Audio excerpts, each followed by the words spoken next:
बिस्मिल्लाहिर्रहमानिर्रहीम। अरबी में रेत के ऊंचे और लंबे टीले को हकब कहा जाता है और हकब की जमा अहकाफ है। मतलब यह कि रेत के ऊंचे और लंबे टीलों की सरजमीन आग में रहते थे। कौम आद में एक बादशाह गुजरा है जिसका नाम सद्दाद था। जी हाँ दोस्तों, आज की वीडियो में आपको सद्दाद और उसकी बनाई हुई जन्नत के बारे में बताएंगे। और अब तो सद्दाद की जन्नत को नासा वाले भी ढूंढ चुके हैं। क्या आप जानते हैं कि सद्दाद की जन्नत इस वक्त कहाँ है? सद्दाद की जन्नत का नाम क्या था? आइए आज आपको सद्दाद की जन्नत के मुतालिक दिलचस्प हक़ाइक़ के बारे में आगाह करते हैं। कौम आद की तरफ हज़रत हूद अलैहिस्सलाम मबूस किए गए थे, लेकिन कौम आद की बदआमानियों के सबब जब उन्हें तबाह कर दिया गया तो हज़रत हूद अलैहिस्सलाम हजर मौत की तरफ हिजरत कर गए। इनकी रिहाइश अहकाब के इलाके में थी। हज़रत हूद अलैहिस्सलाम की वफ़ात भी यहीं पर हुई। अहकाब में बसने वाली इस कौम ने बहुत तरक्की की। अल्लाह ताला ने इस कौम को गैर मामूली कद कामत और क़ुव्वत अता फरमाई थी। इनमें हर शख्स का कद कम अज़ कम 6 गज होता था। ताकत का ये हाल था कि एक हाथ से दरख्त को उखाड़ लेते थे और बड़े पत्थर को बआसानी उठा लेते थे। ताकत में इनका कोई सानी ना था, इसलिए ये पूरे यमन पर काबिज हो गए। सद्दाद इस कौम आद का बादशाह था। सदीद और सद्दाद 2 भाई थे। सदीद की वफ़ात के बाद सद्दाद बादशाह बन गया। सद्दाद जब बादशाह बना तो उसकी सल्तनत यमन से इराक और बाज रवायत के मुताबिक ईरान तक फैल गई। बेहद माल और दौलत इकट्ठा हो गया। सल्तनत का ऐसा उरूज मिला कि उस वक्त दुनिया में इसका मुकाबला कोई ना कर सकता था। बहुत से बादशाह और मुल्क सद्दाद के इशारों पर चलते थे। इसी तसल्लुत और गलबे की वजह से सद्दाद में गुरूर भर चुका था। वो ऐसा जालिम और मुतकब्बिर हो गया कि एक दिन खुदाई का दावा भी कर बैठा। हज़रत हूद अलैहिस्सलाम ने उसे भी समझाने की कोशिश की, लेकिन उसका दिल और दिमाग गुरूर से भर चुका था। फिर सद्दाद और हज़रत हूद अलैहिस्सलाम मुकालमा हुआ। सद्दाद ने हज़रत हूद अलैहिस्सलाम से पूछा, मैं अगर ईमान ले आऊँ तो मुझे क्या फ़ायदा होगा? हज़रत हूद अलैहिस्सलाम ने फरमाया, तुम पर जन्नत हलाल हो जाएगी।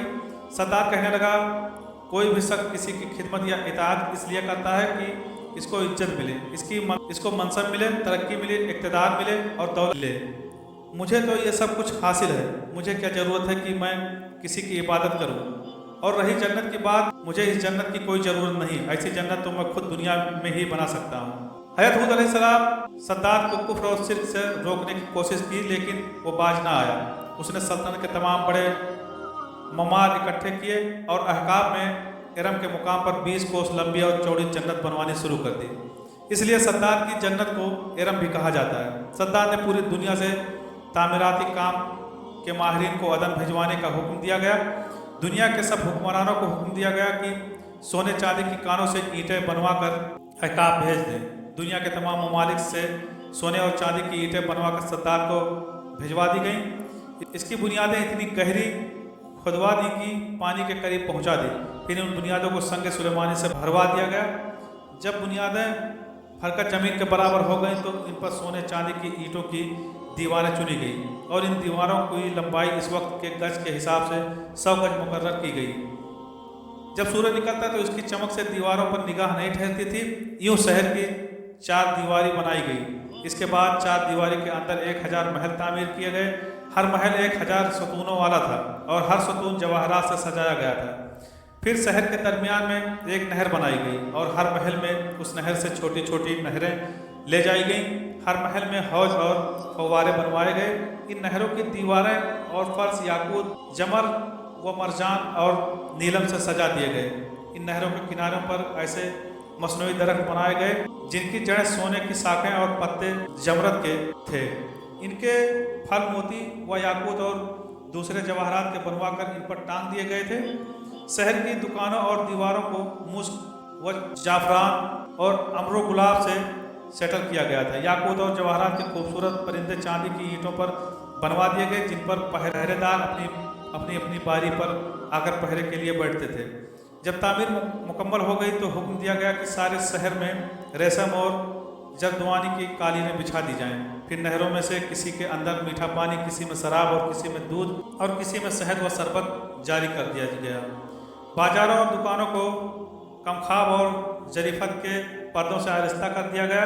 हर पेशे के लोगों को वहाँ काम पर लगा दिया गया। दुनिया भर के बादशाहों को सद्दाद ने पैगाम भिजवाया कि हर मुल्क अपने अनोखे और ख़ास फल मेरे जन्नत यानी इरम भिजवाया करें। 12 साल में ये जन्नत मुकम्मल हुई और तमाम अमरा और खुलफा को मुंतकिल कर दिया गया। सारे इंतजाम मुकम्मल होने के बाद सद्दात को पैगाम भिजवा दिया गया कि आपकी एरम जन्नत आपके इस्तकबाल के लिए तैयार है। सद्दात ने अपने सब उलमा को साथ लिया और पूरा काफिला बनाकर जन्नत की तरफ सफ़र करने लगे। रास्ते में वो हज़रत हूद अलैहिस्सलाम और उनके मानने वालों का मजाक उड़ाता रहा कि देखो इस जन्नत के लिए ये लोग मुझे अल्लाह की इबादत करने का कहते थे। जन्नत के दरवाजे पर पहुंचकर बोला, ये देखो मेरी कुदरत, मेरी दौलत और मेरी जन्नत, इसमें सिर्फ मुझे मानने वाले ही ज़िंदगी का मज़ा लूट सकेंगे। इरम में रहने वाले सब लोग सद्दात के इस्तकबाल के लिए शहर के दरवाजे के बाहर आ गए और उस पर जवाहर निछावर करने लगे। इस नाजो अदा से चलते हुए जब शहर के दरवाजे पर पहुंचा तो रवाज है कि अभी इसने घोड़े की रकाब से पाँव निकाला कर दरवाजे की चौखट पर रखी ही थी कि उसने वहां पहले से एक अजनबी शख्स को खड़े हुए देखा। उसने पूछा, तू कौन है? उसने कहा, मैं मलकुल मौत हूँ। सद्दात ने पूछा, क्यों आए हो? उसने कहा, तेरी जान लेने आया हूँ। सद्दात ने कहा, मुझको इतनी मोहलत दे दे कि मैं अपनी बनाई हुई जन्नत को देख लूँ। जवाब मिला, मुझको हुक्म नहीं। कहा, चलो इस कदर ही फुर्सत दे दो कि घोड़े पर से उतर जाओ। जवाब मिला, इसकी भी इजाज़त नहीं। चुनांचे अभी सद्दात का एक पाँव रकाब में और दूसरा चौखट पे ही था कि मलकुल मौत ने उसकी रूह कब्ज कर ली। फिर इसके बाद एक हौलनाक चीख मारी। हज़रत जिब्रील अलैहिस्सलाम ने बड़े ज़ोर से वक्त तमाम शहर अपनी आलीशान सजाओं के साथ ऐसा ज़मीन में समाया कि इसके बाद इनका नामो निशान बाकी न रहा। कुरान पाक में इसका जिक्र कुछ इस तरह हुआ है, वह जो इरम थे बड़े सुकूनों वाले और शहरों से इसके मानिंद कोई शहर शानदार ना था। इस कौम के तज़किरे को कहानी समझा जाता था, मगर इसी सदी में इस शहर के आसार बरामद हुए जो अल-रबा अल-खाली के इस हिस्से में है जो आजकल ओमान में शामिल है। इसके आसार 1984 में खलाई शटल चैलेंजर की मदद से नासा ने दरियाफ्त किए थे। ये शहर 3000 साल कब्ल मसीह से लेकर पहली सदी ईस्वी तक ऊँटों के इस कारवानी रास्ते पर आबाद था जहाँ से हिंद, अरब और यूरोप तक तिजारत की जाती थी और यह अपने ज़माने का एक तिजारती मरकज़ था। रवाज है कि यह शहर एक अजीम तूफ़ान से तबाह हुआ। इसे 1000 सतूनों का शहर कहा जाता था। अहकाब का यह इलाका इस वक्त ओमान में मौजूद है। कौम आद और कौम समूद बाकी मानिंद लोग दोनों के लोग सलाला शहर के मजाफात में आबाद थे। हज़रत हूद और हज़रत सालेह अलैहिस्सलाम के मज़ारात भी सलाला में वाक़ हैं। नासा को 1992 में ओमान के सहरा में रेत से 13 मीटर नीचे एक शहर दिखाई दिया। ये एक हैरान कुन दरियाफ्त थी। इस पर काम शुरू हुआ और शहर का सिरा मिल गया, लेकिन शहर खोदा ना जा सका। वजह गंधक थी, वो शहर पूरे का पूरा खंदक जोहड़ में गर्क था।